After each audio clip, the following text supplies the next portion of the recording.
Hello my YouTube family, कैसे हैं आप सभी। डेली लाइफ विद मीत में आप सबका बहुत बहुत स्वागत है। ये है 27 तारीख की शाम का वीडियो और बस मैं लग गई थी अपने काम में। 6:30 हो रहे थे और इसके साथ साथ मेरे काम भी शुरू हो गए थे। जैसे कि आपको मैंने बताया था, इससे पहले वाली व्लॉग में बताया था कि मैंने कपड़े घुमा के रख लिए थे, लेकिन लाइट जाने की वजह से मैं धो नहीं पाई थी। तो बस मैंने शाम को पहले कपड़े धोए और बस मैं इन्हें सूखने डाल रही थी। और मैंने ना आंगन भी धो लिया था, क्योंकि कपड़े धोने के बाद क्या होता है ना कि आंगन जो है वो गंदा हो जाता है, क्योंकि सर्फ वाला पानी निकलता है ना मशीन से। जब हम ड्रेन करते हैं मशीन को, तो सर्फ वाला पानी से ना पूरा जो बाहर की टाइल्स है ना वो पूरी वाइट सी हो जाती है। तो मैं इसके बाद कपड़े धोने के बाद ज़रूर एक बार आंगन धो देती हूँ। तो बस मैं यहाँ आंगन भी धो ली थी और मैं यहाँ कपड़े सूखने डाल रही थी। और जैसे कि ना बारिश की जो झड़ी सी लगी हुई है ना, तो बिल्कुल भी बारिश बंद नहीं हो रही, थोड़ी देर के लिए भी बंद नहीं हो रही और वो लगातार चल रही है। और कपड़े मैंने सूखने डाल दिए थे। इसके बाद आ गई थी मैं खाना बनाने की तैयारी कर रही थी और साथ ही मैं बना रही थी चाय अदरक वाली, क्योंकि मौसम ऐसा हुआ है ना, तो चाय तो ऐसा हो रहा है कि जितनी बार मिल जाए उतनी बार पी लो, ऐसा हो रहा है। जहाँ गर्मियों में चाय हमने बहुत कम कर दी थी, मैं तो ना के बराबर पी रही थी, चाय बिल्कुल पीने की इच्छा नहीं होती थी। वहाँ अब मौसम चेंज होने से ना ऐसा लगता है कि थोड़ी देर में चाय पियो, तो चाय पीने का मन करता है, और वो भी अदरक वाली। तो मैं यहाँ चाय बना रही थी। तो और एक तरफ ना मैंने चने पहले उबलने के लिए रख दिए थे। जो काले चने होते हैं ना, मैंने उसको दोपहर को भिगो दिया था और बस मैंने उसे बॉईल कर लिया है, ताकि ना मैं चने की सब्ज़ी बना सकूं। तो मैं यहाँ ना सूखे जो चने होते हैं ना, और पूड़ी होती है और साथ में हलवा होता है, वो बनाऊँगी। चने भी बॉईल हो गए थे। इसके बाद मैं डैडी जी के लिए फ्रूट कट कर रही थी। तो मैं यहाँ पे डैडी जी के लिए ना पपाया कट कर रही थी और मैंगो कट कर रही थी, क्योंकि डैडी जी शाम को भी फ्रूट लेते हैं। तो मैं शाम के टाइम भी ना उनके लिए ना फ्रूट कट कर देती हूँ। तो यहाँ पर उन्होंने कहा था कि वो पपाया लेंगे और साथ में मैंगो लेंगे, तो मैं ये दोनों चीज़ों को कट करके उन्हें दे रही थी।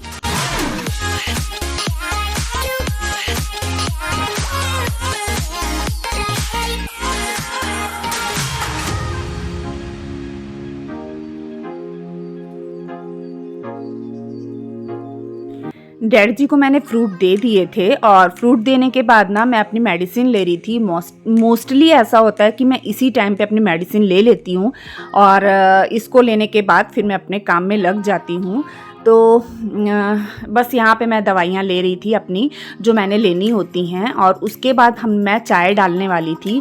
तो मैं अपनी यूट्यूब फैमिली का तहे दिल से थैंक्स करना चाहती हूँ, जो मेरी इतनी चिंता करती हैं, मुझसे इतना प्यार करती हैं।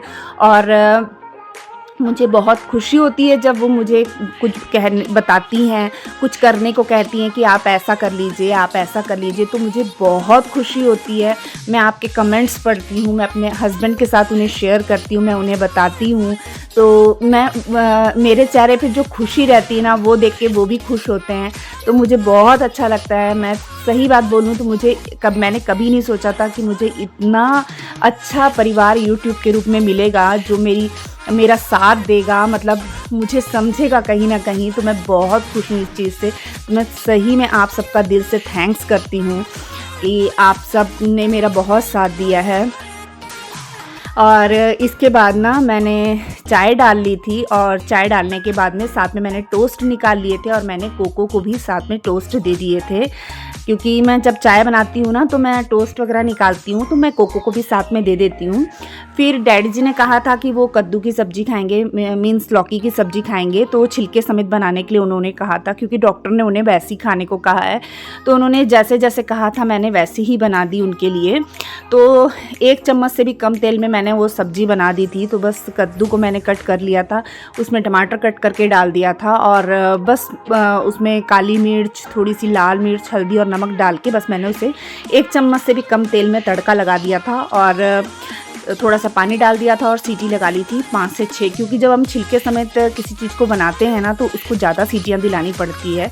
और उसके बाद मैंने उसे अच्छे से पका लिया, और तब तक ना, जब तक वो पक रही थी ना, तब तक मैं चने के तड़के की तैयारी कर रही थी।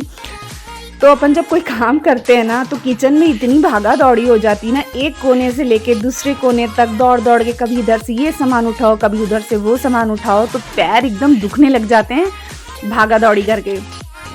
तो बस मैंने तड़के की भी तैयारी कर ली यहाँ पे फटाफट, और बस अब मैं तड़का लगा रही थी। तो मैंने ना दोनों सब्जियों को मस्टर्ड ऑयल में बनाया है। तो मैंने कद्दू की सब्ज़ी को भी उसी में तड़का लगाया और मैं इस सब्ज़ी को भी उसी में तड़का लगा रही हूँ। जैसे रिफाइंड वगैरह ना आजकल मैंने बंद कर दिया है, बहुत टाइम हो गया है। तो मैं जैसे दूसरा लेकर आती हूँ तो मैं ऑलिव ऑयल लेके आती हूँ और इसके लिए मस्टर्ड ऑयल लेके आती हूँ। तो 2 तरह के ऑयल मैं यूज़ करती हूँ खाना बनाने के लिए।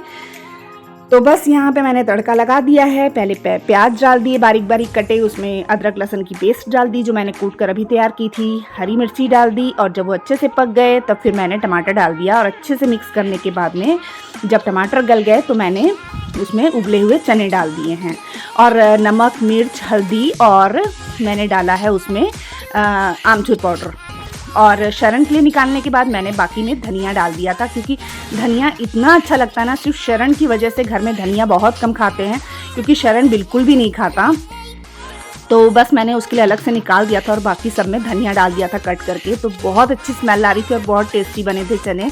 और इसके बाद ना मैंने एक तरफ कढ़ाई में घी ले लिया था और उसमें मैं सूजी को अच्छे से भून रही हूँ। तो 1 कटोरी सूजी थी तो मैंने पौने कटोरी जो होता है ना, 1 कटोरी से थोड़ा कम उतना चीनी ले ली थी और 2.5 कटोरी पानी ले लिया था। और इसे अच्छे से मैं इसमें पानी सुखा लूँगी। और ड्राई फ्रूट में मैंने ना काजू, बादाम और किशमिश ले लिए थे और वो भी मैंने बारीक बारीक कट कर लिए थे काजू बादाम को, और किशमिश काजू बादाम डाल दिया मैंने और ये बनकर तैयार हो गया था हलवा। अब बनानी थी मैंने पूड़ी। तो जो सब्जी थी ना डैडी जी को देने के बाद जो सब्जी बची थी वो मैंने एक अलग से कटोरी में निकाल लिया और कुकर को धोने के लिए रख दिया था।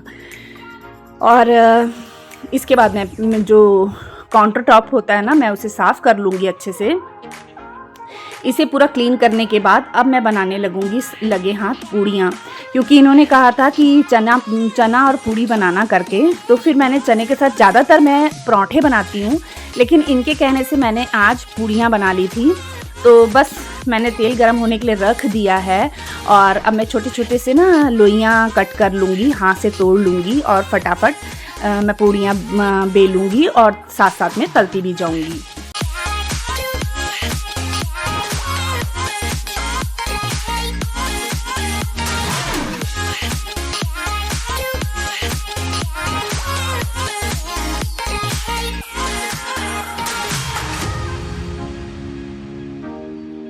तेल गरम हो गया था और बस मैं पूड़ियाँ जो है ना वो फ्राई करने लग गई थी। और साथ ही ना मतलब मैंने जो बेल के रखी थी पूड़ियाँ, मैं उन्हें डालती जा रही हूँ, फ्राई करती जा रही हूँ।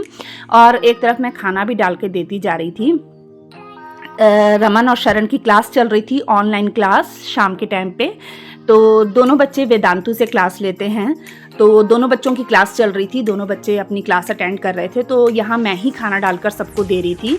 तो बस यहाँ पे मैंने छोले डाल दिए, प्रसाद डाल दिया और साथ में ना डैडी जी के लिए सब्जी डाल दी थी और पूड़ियाँ मैं साथ में तल रही थी। तो उसके बाद सबका खाना वगैरह निपट गया। खाना निपटाते ही ना जो बर्तन थे ना, सुबह के मॉर्निंग के बर्तन, दोपहर के बर्तन मैंने नहीं धोए थे, तो ये मॉर्निंग के बर्तन मैंने धोए थे ना, मैं उन्हें लगा रही हूँ उनकी जगह में। तो उन सबको लगाने के बाद ना टोकरी खाली हो गई, फिर मैंने टोकरी को भी धो लिया था। और इस समय तक ना मैंने किचन मतलब नहीं पोंछी थी, किचन साफ़ नहीं की थी। तो मेरे को ये था कि बर्तन लग जाए, बर्तन धो लूँ, उसके बाद में फिर मैं काउंटर टॉप जो है उसके बाद साफ़ करूँगी, गैस साफ़ करूँगी। तो एक ही बार में लगे हाथ में पूरा साफ़ कर दूँगी। और रात को मेरी क्लीनिंग ऐसी ही होती है और मेरे को ये होता है कि मैं पूरा क्लीन किए बगैर मैं सोती भी नहीं हूँ, मैं पूरा क्लीन करके ही सोती हूँ। क्योंकि जब अपन सुबह उठते हैं ना, तो सबसे पहली नज़र जो जाती है ना वो किचन की तरफ होती है। कि अपन उठते हैं, फ्रेश होते हैं, उसके बाद सीधा अपन किचन में जाते हैं चाय बनाने के लिए या कई गर्म पानी पीते हैं, तो कुछ भी चीज़ के लिए अपन पहले किचन में जाते हैं। तो किचन अगर साफ़ ना रहे ना तो काम करने का बिल्कुल मन नहीं करता है। इसलिए मैं किचन को एकदम अच्छे से साफ़ करके सोती हूँ कि सुबह उठूँ तो मेरा मन खुश हो जाए और मुझे काम करने की इच्छा हो कि मुझे काम करना है करके। और घर का देखेंगे ना आप कभी भी देखिएगा, घर का कोई भी हिस्सा गंदा रहेगा ना तो आपको काम करने की इच्छा नहीं होगी, उस जगह पे खासकर काम करने की इच्छा नहीं होगी। आप उस हिस्से को बोलेंगे आज मैं बाद में करूँगी, ऐसा होता है। तो इसलिए ना मतलब उस हिस्से को पहले से साफ़ करके रखो ना तो ज़्यादा अच्छा रहता है। और ये देखिए मैंने पूरे बर्तन धो लिए। बर्तन बहुत ज़्यादा निकल आए थे क्योंकि मैंने दोपहर के बर्तन भी साफ़ नहीं किए थे और दोपहर के और रात के बर्तन मिला के इतने बर्तन निकल आए थे।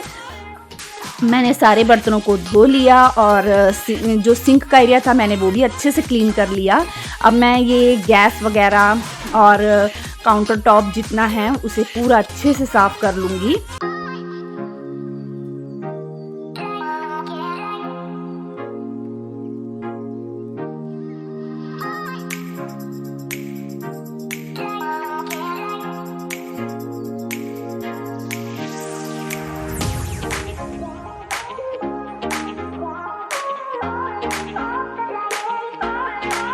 और इस समय रमन मेरे पास था और कोको था। शरण जाके अपना लेट गया था अपने पापा के पास और डैडी जी भी सोने चले गए थे और बस मैं यहाँ किचन साफ़ कर रही थी। और कोको की इतनी मस्ती चल रही थी ना, बहुत ज़्यादा शैतानी कर रहा था, बहुत ज़्यादा। और उसकी इतनी गंदी आदत है, वो रात को सोने नहीं देता, अपनी नींद पूरी कर लेता है और रात को सोने नहीं देता। आज वो थोड़ा सा ना सुस्त हुआ है और अभी तक तो ये बहुत मस्ती कर रहा था, बहुत अति मस्ती जो होती है ना, दूर दूर से छलांग मार मार के ऐसे खेलने वाली मस्ती, पूरी मस्ती की है इसने। बहुत हल्ला गुल्ला और भौंक भौंक के खेले, दौड़ दौड़ के खेले, कभी उसके साथ कभी मेरे पास आ जाए, ऐसे मस्ती करता रहा है दौड़ दौड़ के वो। और देखिए मैंने पूरा किचन वगैरह साफ़ कर लिया है और जिस पतीली में मैंने पानी लिया था ना किचन को साफ़ करने के लिए, मैंने उसे भी धोकर रख दिया है। और दोबारा से मैं जो है ना सिंक का एरिया वो साफ़ कर दूंगी। और यहाँ रमन दिखा रहा है कि उसे कोको का नाखून लग गया, क्योंकि मैं रमन को भी डांट रही थी कि रमन तू क्यों उसके साथ मस्ती कर रहा है, जब तेरे को पता है उसके नाखून लग जाएंगे। अभी ना कोको के नाखून बहुत शार्प हुए हैं तो कोको के नाखून ना कट करवाने वाले हुए हैं और मैं सोच रही हूँ कि मैं उसके हेयर की भी थोड़ी सी कटिंग करवा दूँ। तो इसे ना हमें उसके डॉक्टर के पास लेके जाना पड़ेगा, फिर उनके पास में ही वो सारी चीज़ें होती हैं तो वो इसका पूरा मतलब कर देंगे अच्छे से। बस टाइम नहीं मिल पा रहा है इनको। जब इनको टाइम मिलेगा तो फिर मैं इनके साथ जाकर ना कोको को उसके नेल्स भी कट करवा दूंगी और उसके हेयर भी थोड़े से कट करवा दूंगी। तो बस यहाँ मैंने किचन पूरा अच्छे से साफ़ कर लिया है और मैं लगाने लगी हूँ झाड़ू। और झाड़ू लगाने के बाद ये देखिए मेरी किचन साफ़ हो गई है और मैं यहीं पे अपने ब्लॉग का एंड करती हूँ। मिलते हैं नेक्स्ट ब्लॉग में, तब तक के लिए बाय बाय।